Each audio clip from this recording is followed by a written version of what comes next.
It's a pretty cool feeling. I was able to come to Georgian here and do all my studies. It's very rewarding to be able to give back that information to the students and to help them as my teachers helped me.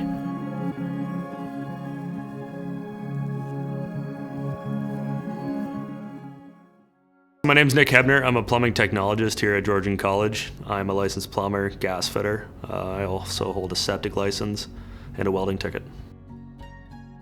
Right out of high school, I did a year of university down in Waterloo. I was working construction in the summer times. It's time to go back for my second year university.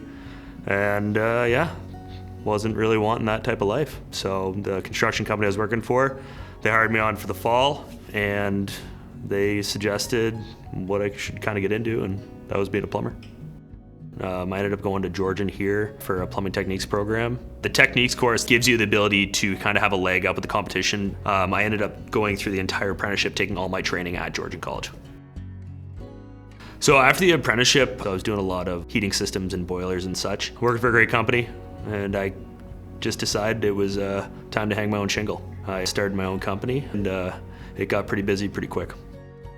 The technologist role I kind of fell into. I actually got in part-time as a faculty member before getting on as a technologist. Did that for about 2 years, and the technologist role kind of got built. Nobody had this position before me.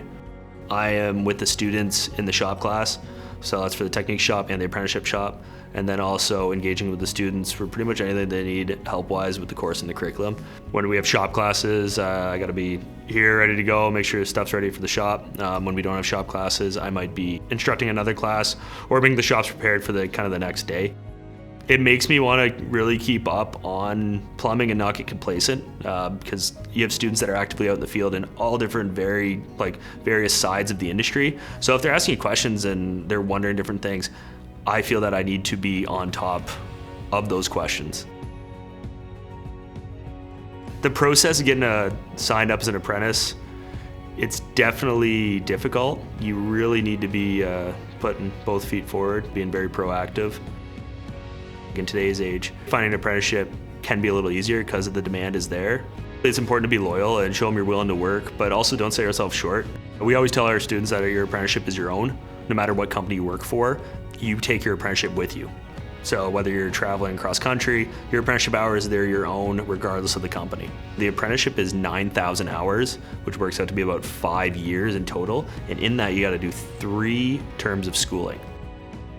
The Red Seal program is very sought after. It's designed on your entire apprenticeship, not what you learned in school. So when you're actually studying for the Red Seal, there's the standard curriculum of the apprenticeship that you are supposed to get taught by your employer. If you have your math down pat, in my opinion, you're gonna pass the exam. All the other stuff, kind of something you can figure out as you're writing the test. Definitely working for someone, you're gonna be making anywhere from 45 to 60 bucks an hour. I know some fourth-year apprentices that are making 55 bucks an hour, but they're also really working hard and they're making their employer money, and that's the important thing as an apprentice. There's always room to grow in salary, but if you're getting 10, 15 years, maybe you're flying a desk, maybe you're the foreman, and if you're keeping up with the technology and continually learning, I'm a true believer that you can make as much money as you want. Plumbing is a fantastic career. It's not just a job, it's a career. If you're willing to work at it, sky's the limit.